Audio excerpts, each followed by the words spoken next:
Olá, boa noite, como vai? Vai bem? Está começando aqui pela TV Pantanal, canal 22, uma emissora do Grupo Gazeta de Comunicação, Rede TV.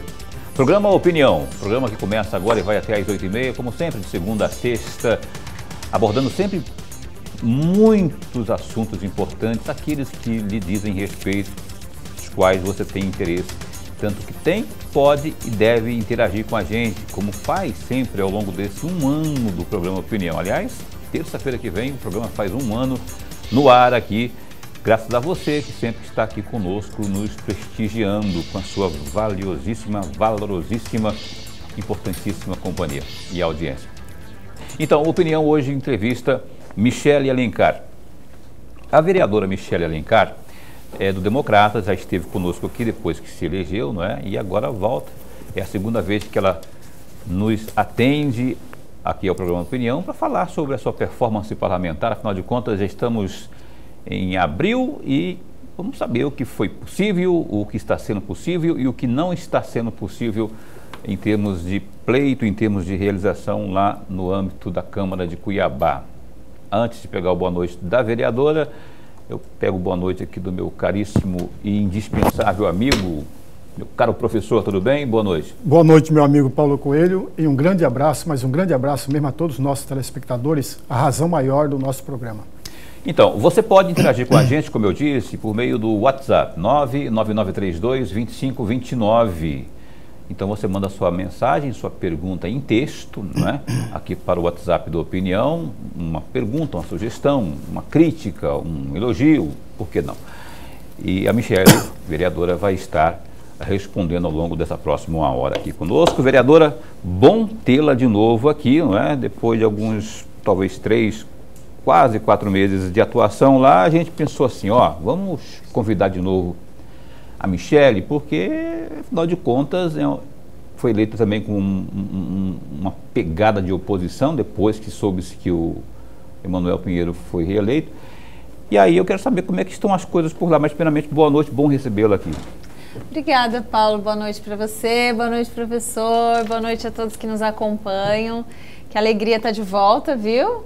Muito bom, eu lembro, a hora que eu entrei no estúdio, a primeira coisa, eu falei, puxa, hoje um pouquinho mais segura, porque eu vim assim que eu tomei posse, né? Tinha acabado de ganhar a eleição, ainda me reconhecendo nesse novo mundo. Confesso que nesses 3 meses, porque a gente teve a primeira sessão no dia 2 de fevereiro, a gente está finalizando abril agora, são 3 meses, ainda é um campo que eu estou conhecendo, mas agora com um pouquinho mais de segurança para falar de uma atuação, de um mandato, enfim. Então, estou muito feliz de estar aqui de volta e agradecendo a participação de todos vocês aqui conosco.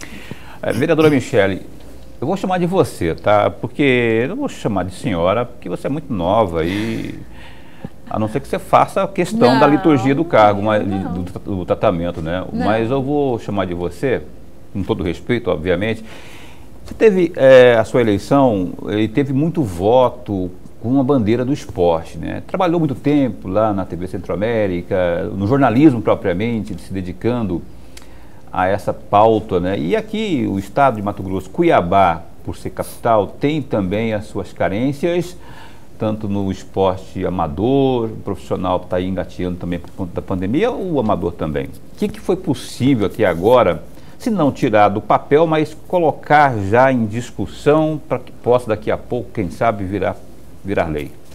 Olha, Paulo, o esporte realmente é uma das bandeiras assim que move meu coração, né? Por enquanto, não se foi possível ainda tirar muita coisa do papel, porque o esporte no município de Cuiabá, né, na nossa capital, ele tá um pouco parado por conta da pandemia, né? Então as competições, as escolinhas que atendem, é um fluxo grande de crianças e tal, eles deram uma parada. Inclusive, eu estava até conversando com um treinador hoje e ele falando o tanto que eles estão lutando para voltar as crianças do atletismo a treinar ali no COT da UFMT. Por quê? Porque são crianças, mas que já têm uma representatividade de competição em nível nacional, em nível estadual. Então são adolescentes, crianças adolescentes que já vêm competindo, então precisam treinar até porque para eles é encarado como se fosse a vida deles, a profissão deles, né? E tudo parado, nem essas. Agora, se atletas nesse nível não podem treinar, imagina os outros projetos. Então, não tem muita coisa, mas o que eu tenho? Primeiro, do mandato foi poder cobrar a nomeação do secretário, que no caso é secretário de Cultura e Esporte, porque a gente teve uma morosidade, mas assim, gigantesca na nomeação de quem iria assumir a pasta. Então, assim, todos os secretários foram nomeados e nada do esporte. E isso foi gerando uma insatisfação, porque a gente gostaria de realmente ver que o município ele tem esse olhar mais preocupante para o esporte, né? E daí, assim que foi nomeada a secretária Carlinda, eu fiz questão de ir lá com as minhas propostas e apresentar ela, porque boa parte das propostas que nós precisamos implantar de forma mais urgente no esporte dependem muito do executivo. E como você acabou mesmo de falar, posso chamar de você? Por favor. Como você mesmo falou, Paulo, eu fui eleita como oposição, então é muito difícil, né? Então eu fui lá, né, de forma bem harmônica, falar dos projetos, sugerir e dizer, olha, aqui estão essas proposituras que são inclusive reivindicações do esporte, para que a gente possa trabalhar junto aí, porque eu tenho certeza que se houver boa vontade do executivo, o esporte vai avançar na capital, assim como tem avançado no estado, porque no estado nós conseguimos resultados assim muito expressivos nas políticas públicas, desde que o governador Mauro Mendes assumiu, que é discrepante a diferença entre uma gestão e outra. Por quê? Porque tem um olhar mais aprofundado para entender a realidade do esporte e se dispor a fazer realmente algo em prol. Então eu gostaria de ver isso também na capital, inclusive o passe estudantil para atletas. Eu fui lá, eu tenho relatos, eu tenho, assim, isso chegou muito ao meu coração, porque eu não sei se as pessoas sabem, eu sou casada com um treinador de natação, que treina todas as etapas, desde a criança até o profissional de alto rendimento, né? Jefferson Neves. Eu fiquei meio assim de falar, não sabia se podia falar. Pode falar, o Jefferson, inclusive, a gente vai logo convidar nos próximos dias o Jefferson para estar aqui conosco para falar também, porque ele ocupa uma pasta importante no âmbito do estado de Mato Grosso, né, que é essa parte do esporte. Exatamente. E aí, por ver, né, a realidade desses atletas, eu vi assim, cansei de ver, eu falei até para a secretária, cansei de ver atleta que saía da escola e ia para academia para treinar, o treino sempre começava às 3h30 da tarde, ficava dormindo num banco, porque não tinha dinheiro para ir para casa almoçar, porque daí não tinha como voltar com o passe. Pegava o passe da escola e ia direto pro treino e ficava horas ali. Eu cansei de levar meus filhos para natação e ver os atletas dormindo no banquinho, assim, sabe esses banquinhos de praça tinha lá na academia, na época que o Jefferson dava treino. Eu falava, mas por que essa criançada fica dormindo aqui? Ah, não tem dinheiro para ir voltar. Então, foi uma das sugestões aí que a gente sugeriu, né, que fosse pensado esse passe para atletas que já realmente têm um fluxo de treinamento, que precisam. E assim, tem muitas outras propostas que a gente sugeriu ao executivo, que realmente são coisas que, se a secretária, se o nosso prefeito decidir fazer, vai ser um ganho imenso para o setor esportivo. Professor Lorenberg, por favor. Vereadora, antes de mais nada, a nossa alegria, prazer e honra de tê-la mais uma vez aqui. Sempre simpático, né, professor querido? Não, mas é verdadeiro mesmo. Da primeira vez que a senhora esteve aqui, o programa ganhou e ganhou muito. Uma percussão muito boa, inclusive. Muito boa, o nosso telespectador ganhou e ganhou muito. E hoje, com certeza, será muito melhor e já está sendo melhor do que a primeira vez. Vereador, eu vou aproveitar a capacidade e a sabedoria da senhora para trazer um tema que me parece muito importante. A senhora falou agora há pouco no Executivo. Recentemente, o jornal A Gazeta trouxe uma publicação que dizia que 114 obras inacabadas na cidade. Esse relatório é oferecido pelo Tribunal de Contas do Estado. E naquele relatório dizia o seguinte: 30,7% estão classificadas como paralisadas por completo. Quer dizer, ninguém está tocando a mão nelas. 56% teria sido iniciadas, só iniciadas. 12,2% reiniciadas. É claro e evidente que dentro dessas 114 obras estão obras de gestões anteriores, evidentemente. Mas aí eu tenho 3 perguntinhas, senhora vereadora. A primeira delas, o que a senhora pensa deste quadro de 114 obras paradas, independentemente se tem parte aí de gestões anteriores? A segunda questão, um quadro que tem obras de prefeitos anteriores, a senhora solicitou alguma explicação por parte do secretário, por parte da prefeitura a respeito dessas obras? E, na opinião da senhora, o que a Câmara deveria proceder diante desse quadro, que, a meu juízo, vereador, me perdoe a minha intromissão, é um quadro caótico? Antes de responder, eu queria só... Eu lembro dessa matéria na Gazeta. Você sabe se ali constavam obras de quais governos? Não, só falava obras inacabadas. Não falava mas como Mauro, eu estava lendo, tinha do Mauro, tinha do Wilson Santos, tinha do Galindo, tinha de todo mundo. A turma toda aí, né? Do próprio Manuel. Olha, professor, com certeza eu fiz requerimentos e não foi nenhum, nem 2, nem 3, tá? Daí mais de 50, porque todas essas obras que estão paralisadas, eu destinei uma parte da minha equipe, 2 pessoas, só para analisar essas obras paralisadas, principalmente da educação. Porque a educação é algo que, assim, mexe muito comigo. Eu acho que com todos os pais, quando se fala em educação, é a nossa contribuição também com a geração que a gente quer deixar, né? Então, eu fiz, inclusive, visitas em várias escolas que estão com obras paradas. Tem as UPAs, aqui ó, a UPA do Leblon é uma obra que, assim, está praticamente pronta. A UPA do Verdão, praticamente pronta. Então, assim, falta um pouco de boa vontade mesmo de ir lá e fazer. Então, assim, fizemos muitos requerimentos, pedimos solicitações, eu fui em loco, registrei. Inclusive, tem obras que, assim, a licitação pronta, iniciou 1 semana depois de iniciar as obras, paralisaram, alugaram um prédio no mesmo bairro que não tem estrutura de escola. Agora, para a pandemia, desde o ano passado, né? A obra está lá parada, tudo destelhado e tal. E aí os moradores, porque eu fui visitar, pedi informações, perguntei para quem mora, para quem tinha filho, né? Para quem mora ali na Redondeza. E falaram, olha, foi 1 semana de obra, parou, ninguém nunca mais apareceu aqui. E agora tem um outro prédio caro, sem estrutura para uma escola e que está funcionando de forma alugada para atender a demanda, ou seja, eu tenho uma obra que já tinha licitação, que já tinha um valor aportado, simplesmente sem explicações. Então, assim, são muitas obras paradas da educação, da saúde, a gente está acompanhando muito de perto isso, já pedimos, assim, diversas informações até para licitações que não estão tão claras, assim, sabe? A própria obra da Casa da Mulher Brasileira, que era para ter sido iniciada já tem um tempo, né?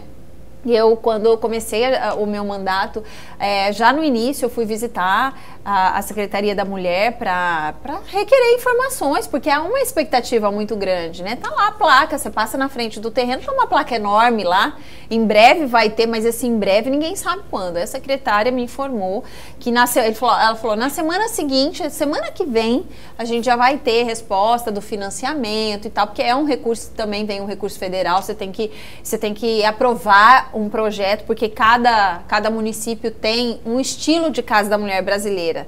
Esse é um padrão, mas você que vai incluindo os serviços que você consegue manter na casa, né? Porque, para quem não sabe, a Casa da Mulher Brasileira é uma casa para atender mulheres vítimas de violência doméstica e que em um lugar só você consegue fazer todo o serviço para a mulher não ficar se deslocando para um lugar e outro, e também ter um espaço para ela se abrigar juntamente com seus filhos, já que ela está numa situação de vulnerabilidade quando ela sai de casa por conta de uma violência.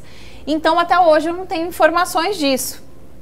Então, assim, é uma dificuldade que a gente encontra com relação ao retorno das informações, com relação as fiscalizações que a gente vai, bate em cima, existe uma morosidade, sim. E eu ouvi hoje até do próprio governador que ele decidiu fazer alguns pagamentos de dívidas antigas de 2016 aos municípios. Ou seja, se a gente tem obras que são paralisadas de governos anteriores, eu não tenho por que cruzar o braço e falar, mas não é meu.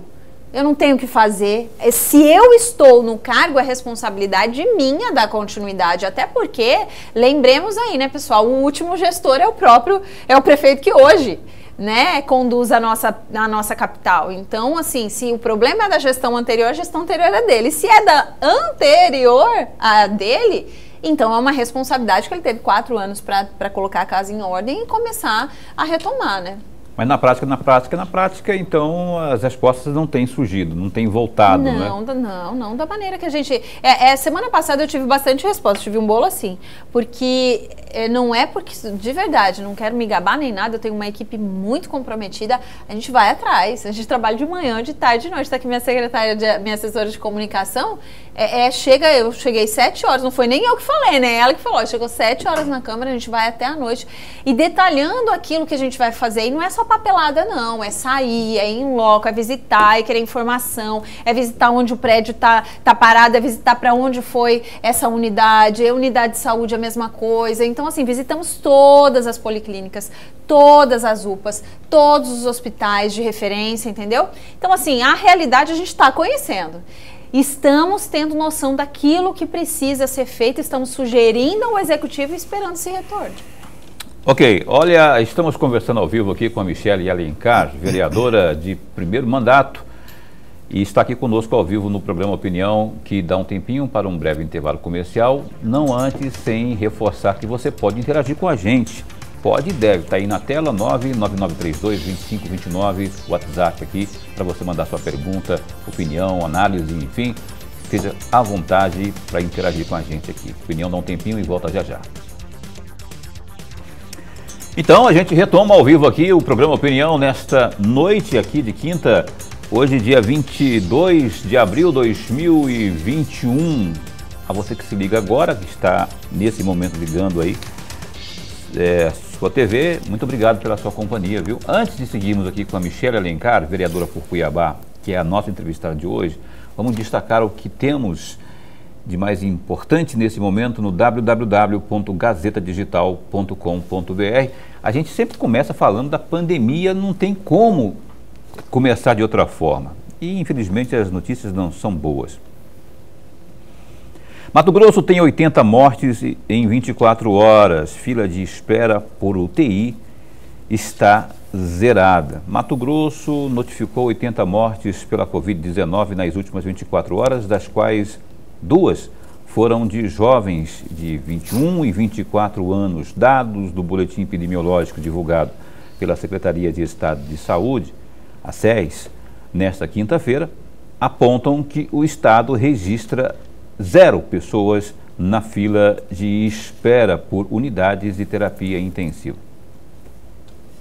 Com a atualização, Mato Grosso passou a contabilizar mais de 9.300 óbitos. Além disso, o Estado notificou 349.710 contágios, sendo que 1.800 casos foram notificados neste novo boletim. Do total de ocorrências, mais de 328.100 pessoas já se recuperaram. Hoje, a taxa de ocupação em UTIs segue acima dos 90%, cenário que tem se mantido constante nos últimos meses. Porém, a fila de espera por leitos foi zerada após semanas de alta demanda.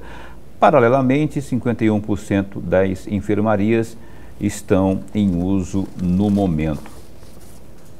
Outro destaque também do Gazeta Digital, o ministro do STF pede que Mato Grosso comprove o uso do dinheiro da Lava Jato na pandemia.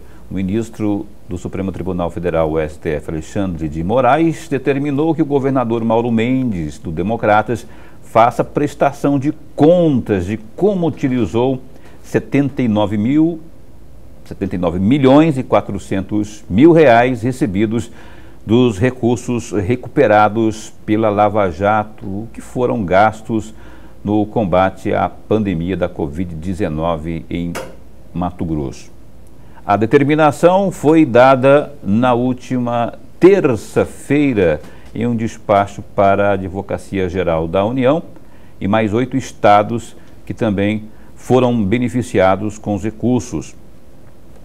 Abre aspas, com a finalidade de acompanhar o estrito cumprimento da destinação dos valores homologada nos presentes autos, eu determino que a União, por meio de sua Advocacia Geral, bem como os governadores dos estados do Maranhão, Pará, Amazonas, Mato Grosso, Amapá, Acre, Roraima, Rondônia e Tocantins, informem sobre a destinação dos recursos financeiros recebidos com indicação nas rubricas orçamentárias utilizadas para a alocação dos recursos e relatório de todas as dotações orçamentárias previstas e efetivamente utilizadas no prazo de 5 dias, diz o trecho aí do Alexandre de Moraes.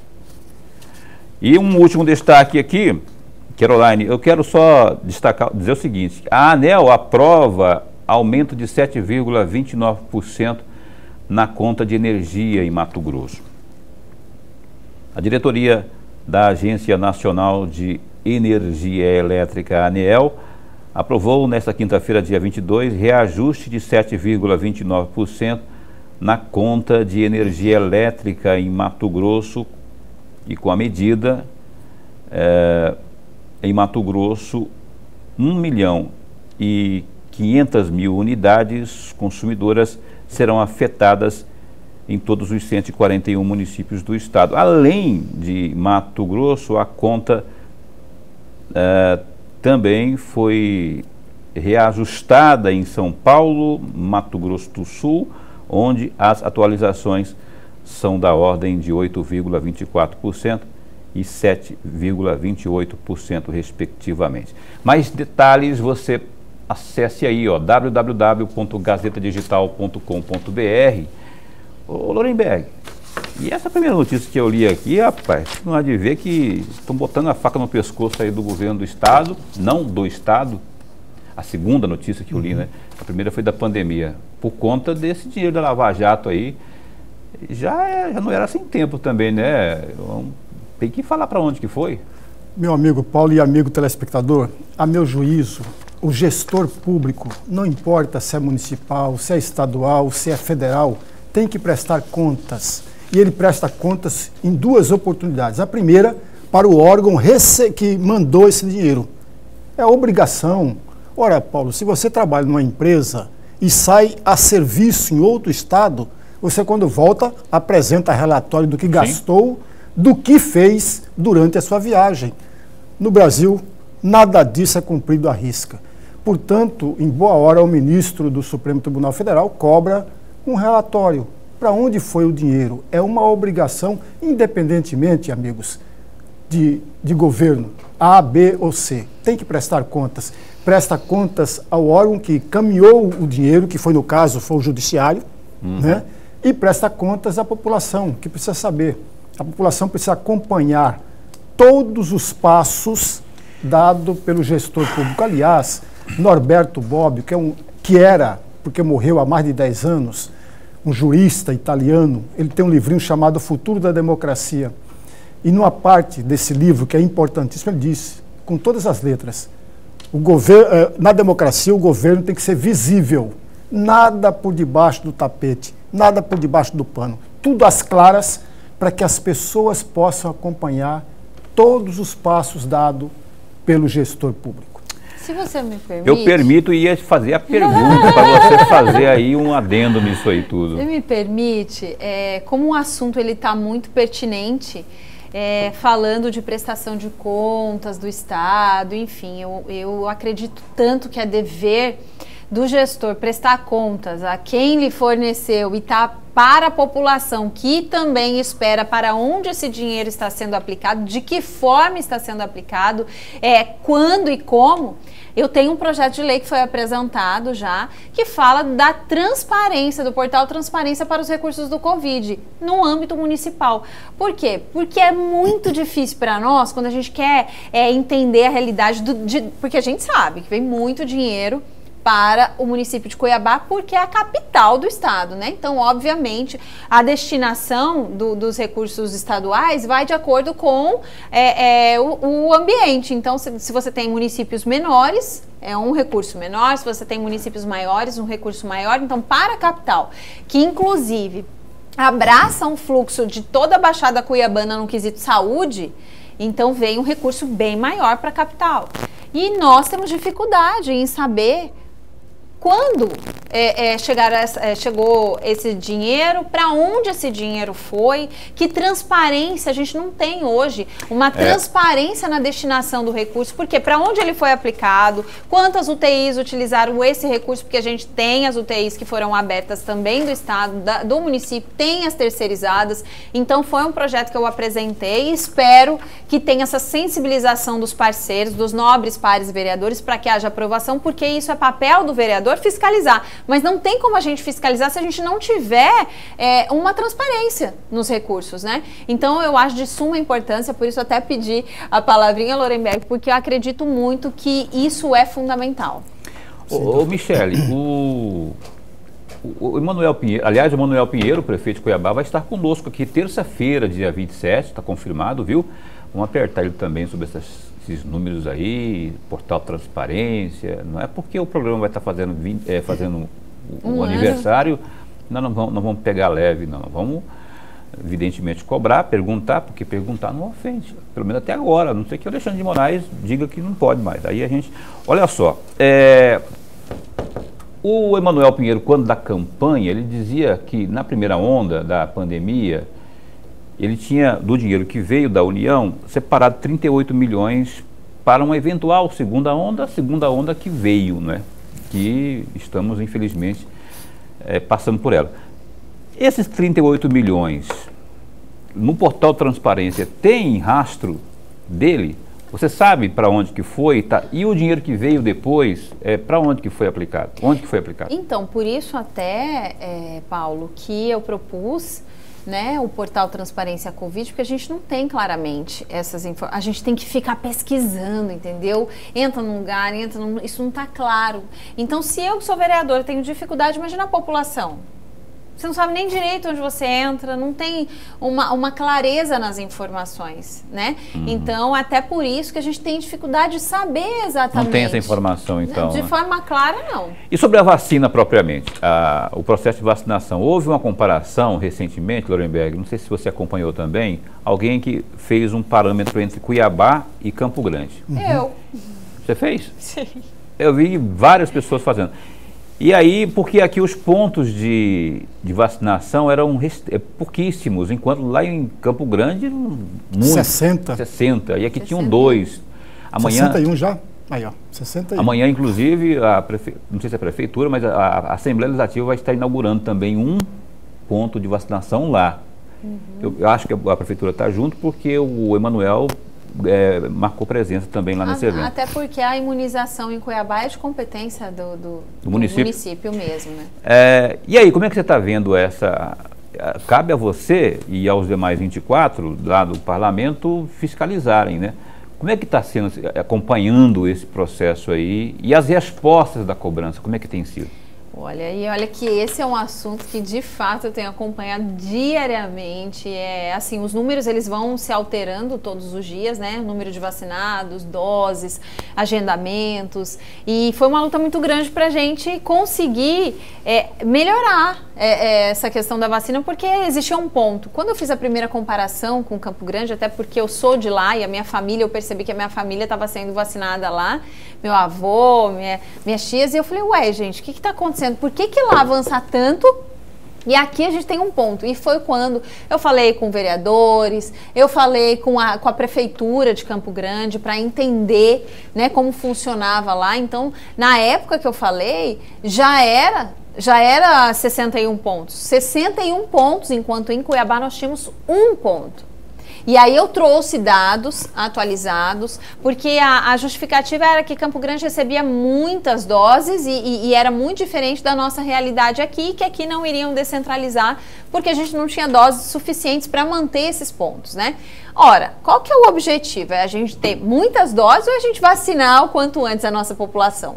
Então, foi isso que nós entramos com muitos pedidos, reivindicamos, eu cansei de reivindicar isso nas sessões, não só eu não vou falar que é uma luta individual minha, dos meus parceiros de oposição e até alguns da base, entraram também, daí depois foram vendo que realmente não tinha lógica.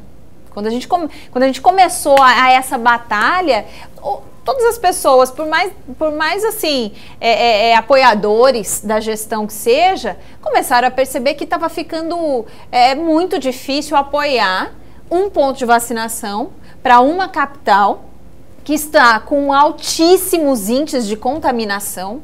Até hoje, a gente tem que levantar a mão para o céu que a gente não tem gente na fila, mas até mês passado, semana passada, a gente tinha dezenas de pessoas. 200 pessoas, a gente chegou a 198 pessoas aguardando uma UTI. São 198 pessoas que estão prestes a perder a sua vida e a gente pensando que a gente tinha um ponto e estava suficiente.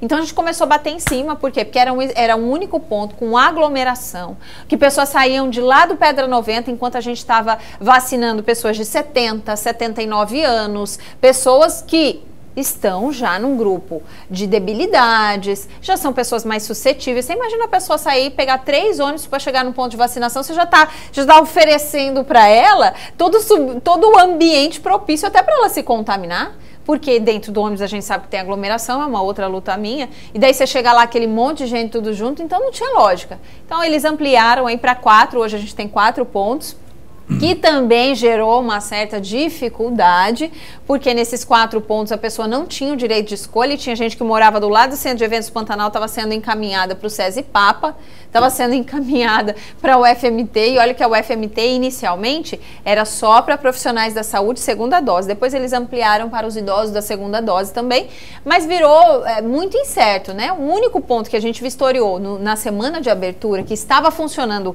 de forma a atender a região, era do Osmar Cabral, que é o Sesc Balneário, mas que daí tinha uma dificuldade também, porque não tinha um ponto de ônibus próximo, era longe da entrada, até o lugar que você vacinava tinha que andar bastante.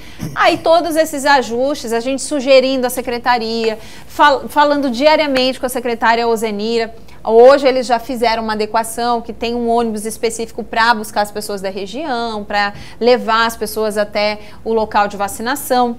Eu sugeri que a pessoa tivesse a liberdade de escolher onde ela quer vacinar, porque às vezes mandam ela para um drive-thru, ela não tem carro, ou manda ela para um ponto fixo e ela mora do lado do drive-thru, então, que é o SESI Papa, né? Então a gente foi dando algumas sugestões, a gente percebeu que tem uma morosidade sim em atender a demanda, mas a secretária em alguns momentos foi solícita, depois que ela viu que descentralizar foi a melhor decisão, e que se a gente está ali para contribuir, seja da Michele ou de qualquer outro vereador, eu sou oposição, mas eu tenho legalidade em fazer sugestões, e as minhas sugestões devem ser ouvidas, e se forem boas, têm que ser acatadas, né? Então a gente foi sugerindo, eles aos pouquinhos foram acatando, então hoje eu já sei que a pessoa já pode escolher o ponto de vacinação dela, já está atendendo ali esse ônibus, essa linha de ônibus está atendendo as pessoas da região do Osmar Cabral, e a pessoa agora tem um canal que eu pedi lá no início para fazer reclamação, 0800 só para vacina. Tem muita coisa ainda, a gente quer que avance, principalmente no agendamento. Já tem esse 0800? Já tem. Qual que é o número, sabe? Então, não, ela ficou de divulgar, e ela falou só que atendeu o nosso pedido, se a Ana puder ver, ela falou, atendi o pedido do 0800, mas não passou para mim ainda. Mas era uma luta, por quê? Porque aí as pessoas ficam mandando pra gente. Onde que é? O que eu faço? Olha, fulano não vacinou, chegamos lá, não era o local. E um monte de reclamação de agendamento, que não conseguia conseguia agendar, parece que tinha 1 hora só para você fazer o agendamento.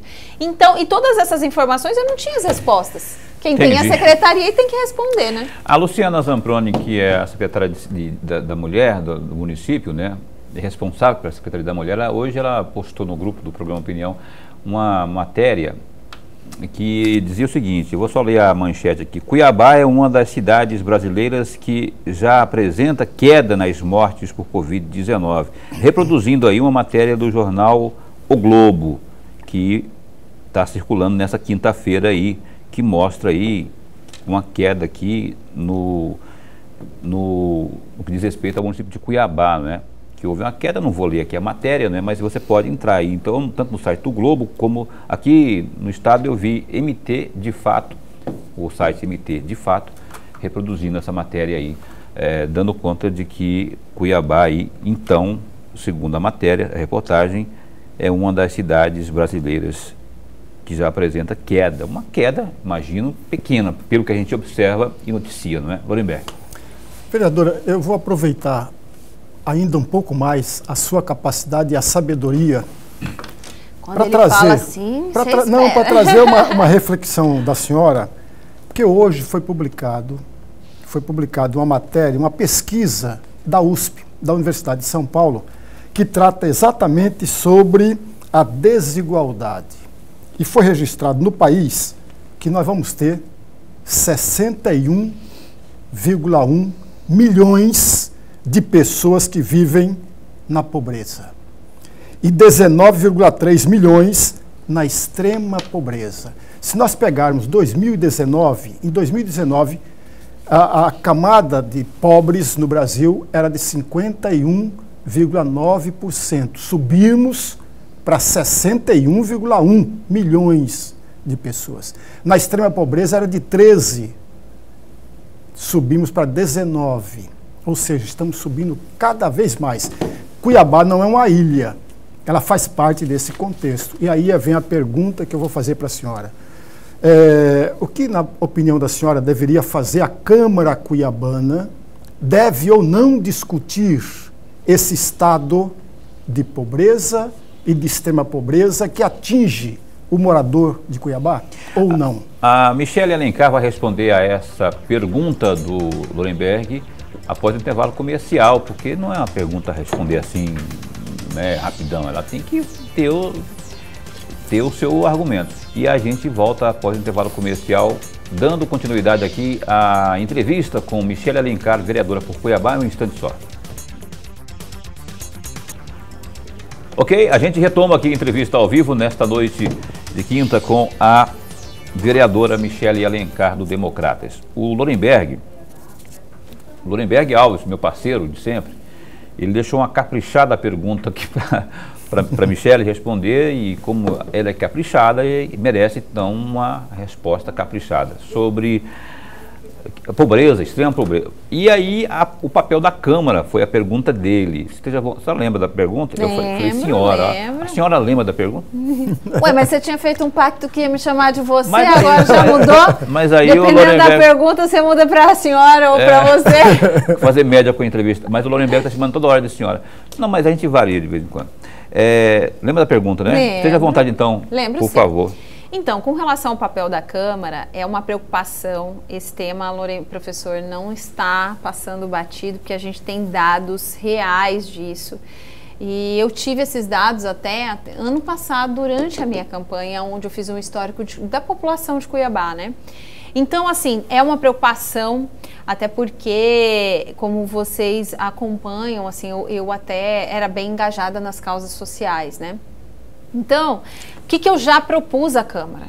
Propus de forma a nós fazermos como casa, não como vereadora Michele Alencar, mas como a casa, a Câmara, dar uma contribuição necessária para esse momento de pandemia a essas pessoas que estão em situação de vulnerabilidade, que perderam seus empregos, pessoas que estão com crianças em casa que não estão indo às aulas e não estão, e abro aspas aqui, não estão recebendo o kit alimentação, que é direito constitucional dessas crianças, porque o município não está dando, e essa é mais uma luta minha, tá? tá? Não está entregando? Não está entregando. Mas deveria entregar, né? Inclusive, já tem um apoio do Ministério Público Estadual, já tem uma ordem para que o município entregue.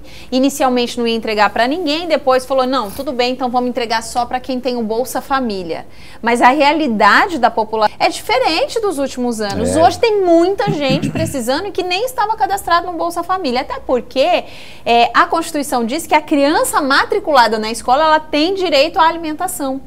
O primeiro dia de aula dos alunos, no dia 8 de fevereiro, entrega o kit, não é por aluno. Se na casa tem 2, 3 alunos estudando, é por aluno. O kit é alimentação, uma cesta básica e ainda com verduras, frutas, que movimenta a economia local, que é dos produtores locais. Então, por que no município não? Quer dizer que se você tem um vizinho que o filho estuda na escola estadual, ele chega com kit de alimentação e eu, que estou passando necessidade, meu filho é da escola municipal, eu não tenho direito? Mas e a cobrança foi feita e a resposta? Eu quero saber da resposta. Estamos aguardando. Estamos aguardando. Mas porque até agora... vereadora, a fome não espera. Não se espera. Mas é essa sensibilização que a gente pede. Eu já pedi em sessões, em requerimentos, em indicação. O Ministério Público entrou para fortalecer essa luta. Conseguimos que as famílias, do Bolsa Família, tenham recebido, mas a gente fala, não é o suficiente, as crianças estão em casa, precisa. E aí agora eles falaram que vão fazer um cadastro, que vai...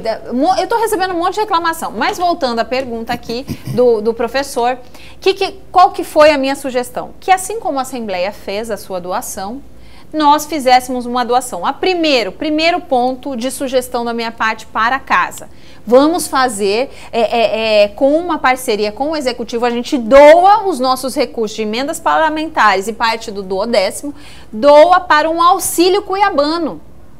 Só que não é nosso papel. Então o Executivo teria que entrar com parte e a gente entrar com outra parte do recurso, até porque a gente teve muita reclamação e críticas do poder municipal contra o estadual, dizendo que aquele auxílio que ele está dando às famílias de R$150 é muito pouco. Eu falei, bom, então vamos aumentar.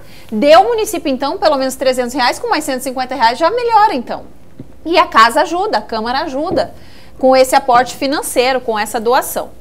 Caso não seja aceito esse primeiro, que eu creio que é o ideal, o auxílio para os cuiabanos que estão passando fome, que estão desempregados, que estão passando necessidade e impactados economicamente com esse momento, a gente doa para a aceleração da vacinação, porque todo mundo quer a imunização. Nenhuma das duas sugestões foi aceita. Eu estou até hoje aguardando que a casa faça isso em nome de Câmara, não tive resposta, então eu fiz pessoalmente, enviei, protocolei para o município, fiz como sugestão, fiz como indicação, auxílio cuiabano, já pensando nessa realidade de pessoas em extrema pobreza e pobreza que esperam uma atitude do nosso governo municipal. Norenberg, eu queria até comentar, rapaz, mas eu preciso tocar o programa. Parece que está faltando um pouco do município. Por exemplo, o governo do estado tem lá ajuda para o pequeno, para o micro, tem uma ajuda de R$150 aí, né? E o município de Cuiabá podia também fazer uma graça aí, não é? O que você acha? Dá uma pinceladinha aí de uns 30 segundos. Muito rápido, Paulo, é verdade, tem que se dar mesmo. Aliás, no começo da pandemia, ele andou sugerindo algumas mudanças nessa história toda e doou. Ano passado, né? Ano passado, doou. Mas não basta tão somente essa ajuda, Paulo, porque esse universo de extrema pobreza e de pobreza não vem da pandemia. Ela foi agravada com a pandemia. Com a pandemia, exatamente. Portanto, deve ter projetos que dê sustentação para que essas pessoas comecem a sair da linha da pobreza e da linha da extrema pobreza. E esses projetos, só um adendo aqui, são projetos que precisam partir do Executivo, que são projetos que eles precisam ser executados e nós aprovarmos. Porque senão vira vício de iniciativa. Um vício de iniciativa. Se eu propor algo que vai impactar nos cofres públicos, né? Então, deixo a minha sugestão, faça essa pergunta, já que o nosso prefeito vai estar aqui semana que vem, faz essa pergunta para ele, ajuda a gente aí. Você não precisa nem pedir essas coisas, né? Que a gente já passa o enforcamento. Olha, vamos ver aqui a participação do telespectador no programa Opinião. Tem pergunta aqui para Michele Alencar. Por favor, na tela. Olá, boa noite. Eu tenho uma pergunta aí para a vereadora Michele. O nome dela não é com dois L's e E no final, não. É 2L e Y, mas tudo bem, vamos considerar. Aqui no meu bairro, tem poucos ônibus. Eu moro no residencial Sucuri. A senhora, estou me chamando de senhora também, disse que uma das suas lutas é contra aí a superlotação dos ônibus. Qual seria a medida que a senhora tomaria? Porque sem ônibus não podemos ficar. Aqui no bairro, aos finais de semana, ficamos quase 2 horas esperando o ônibus chegar. Meu nome é Rebeca. Ô Rebeca, boa noite, obrigado pela participação. Rebeca, obrigada pela participação. E não é só ali no Sucuri não, viu? Porque ali eu moro na saída para Guia e lá a situação é a mesma. Quase 2 horas para esperar um ônibus passar. Nos finais de semana, feriados. Então, assim, inicialmente a minha sugestão porque quando entrou a pandemia e mudaram os horários, o horário do comércio mudou, as empresas, o município pediu para diminuir a frota. E nós achamos um absurdo agora, nesse ano, onde no dia que nós aprovamos o projeto que multava os empreendimentos, os empresários de 3 a 60 mil reais. Nós aprovamos o projeto por quê? Porque o empresário que não cumprisse as medidas sanitárias, que não se posicionasse a favor de manter o distanciamento, o álcool em gel, máscara, se o seu cliente chegasse lá sem máscara, o empresário poderia ser multado.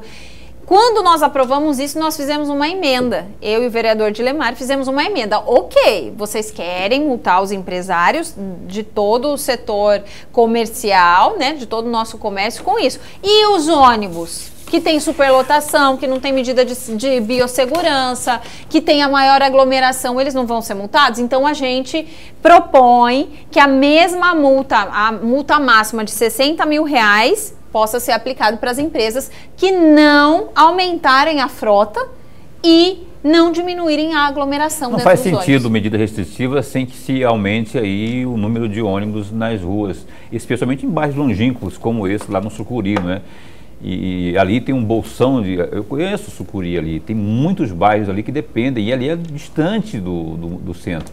Olha, tem mais uma participação, mais uma pergunta aqui para Michele Alencar. Boa noite. Queremos a CPI das vacinas, porque nós somos o estado que está atrasado nas vacinas. O Rony, lá de Nova Mutum, Mato Grosso, está participando. Um abraço aí para a vereadora Michele Alencar, escreveu meu que nome vem certo. Fazendo aí, escreveu certo, Michele Alencar, um brilhante trabalho lá de Nova Mutum. Está participando e reconhecendo o seu trabalho, embora essa seja uma pergunta para um deputado estadual, mas ela é do DEM, Eu vou fazer não é uma maldade, mas eu vou fazer uma perguntinha aqui. Você acha que o Mauro Mendes aí, seu correligionário, está atuando bem? Enfim, como é que você está vendo isso aí? Porque o município também precisa da atuação boa do Estado, Com certeza. Olha, Paulo, eu tenho muita tranquilidade em responder sua pergunta, porque eu me sinto muito confortável em falar do governo Mauro Mendes. Nenhum governo é 100% positivo. Eu falei hoje numa entrevista, ninguém é unânime em nada. Ninguém é 100% positivo ou 100% negativo. Nem vou, porque eu o apoio, eu vou dizer que ele não erra. É um ser humano. Está, sim, sujeito a erro, tem os pontos cegos do governo, eu não fecho os meus olhos para isso, mas quando a gente percebe a gestão que ele vem fazendo no estado de Mato Grosso, eu com certeza tenho que valorizar essa gestão e dizer que tem sido uma gestão que se preocupa muito com todas as áreas. É uma gestão que eu vejo que as secretarias, no geral, funcionam. A Secretaria de Saúde tem entregado vacina, sim. Hoje mesmo ele falou sobre valores, até fica a dica aqui, sobre quanto ele destinou aos municípios, porque ele foi questionado por que não se fizesse um teste em massa. Ele falou, eu destinei testes para todos os municípios. Algum fez? Eu destinei os valores, inclusive foi quando ele disse que ele pagou conta desde 2016 até para o município ter um subsídio maior para o enfrentamento da pandemia. Mais uma participação aqui, vamos embora. Caroline, vamos despachar esses aí, porque não vai dar tempo de ela responder. Vamos lá. Paulo, diga a ela que a pessoa está se referindo é a vereadora, que ela parece muito aí ser honesta diga a ela para ela não deixar aí a política corrompê-la. E obrigado aí. O Francisco Marinho está participando aqui. Aí, ó, tem mais uma aqui, mandou até foto. Olá, boa noite. Manda aí um alô para o Jimmy, sobrinho lá, Pantaleão. O Jimmy, sobrinho Pantaleão. Estou com ele aqui. Com ela, deve ser, né? Mais uma? Boa noite. Vixe. Boa noite, professor. E a vereadora está de parabéns. Assim, se nós aqui em Várzea Grande tivesse pelo menos uma igual a ela. Tá bem, hein, Michele?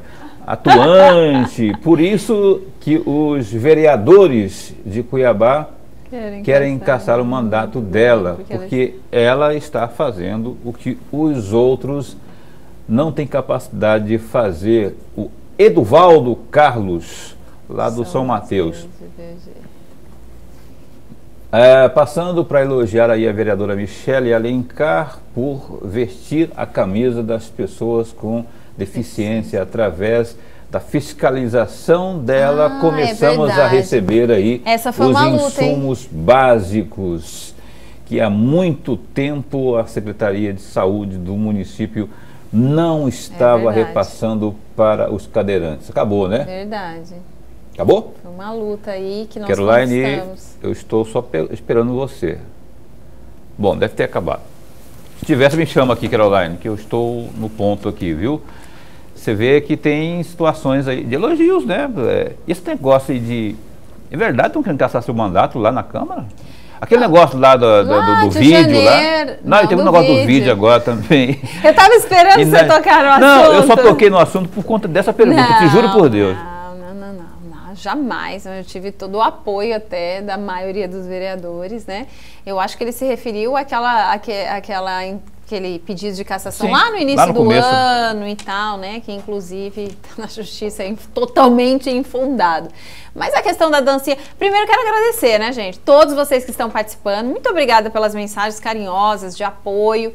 E que bacana que o meu trabalho, ele tá reverberando aí em outras localidades fora de Cuiabá. Muito feliz. A luta pelos cadeirantes aí é uma alegria, assim, foi uma conquista. Então quero mandar aí um grande abraço a todos os cadeirantes e contem com a gente. Vamos lutar sempre aí. Com relação à dancinha, que eu acho que você queria só pincelar, não, eu só, ou não? Não precisa. Então tá bom, nem precisa. Não, se você já se deu por...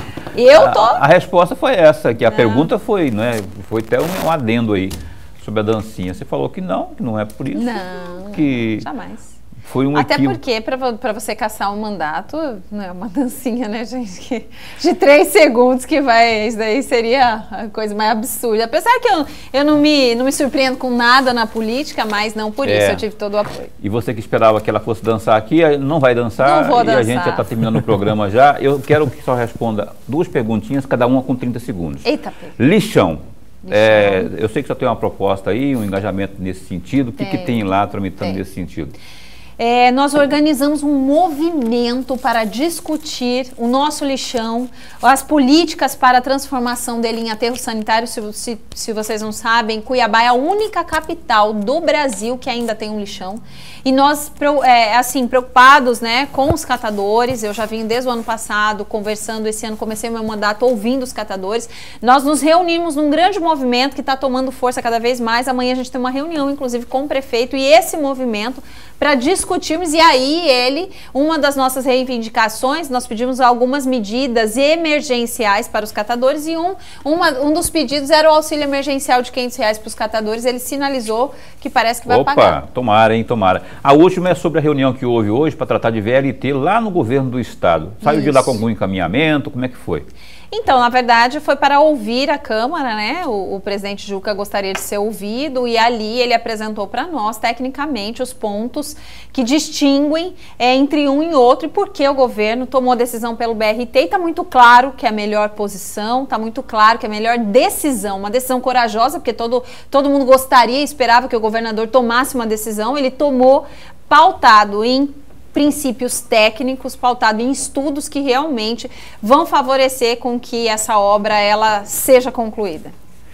Tá, fala para mim aqui, Caroline, rapidão aqui, eu não vou olhar aqui, não vou conseguir enxergar aqui agora, o 0800 aí, 0800 645 0156, é o 0800 lá que a da gente, vacina. Da vacina, diz que vacina, 0800 problema 645. no agendamento, problema em local de vacina, dúvidas, todos os tipos de problemas com relação à vacinação em Cuiabá, você vai ligar nesse 0800 e se tiver problema para ser atendido, fala com a gente, porque essa é uma reivindicação que a gente fez para a população ser atendida, não é para ter um número só de enfeite, não, é para a população ser atendida. É 0800 645, que, Caroline?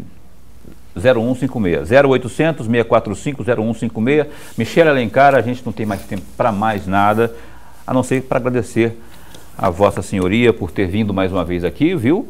E boa sorte lá, porque além de competência tem que ter sorte também ali para estar no meio ali daquele povo todo ali, não é?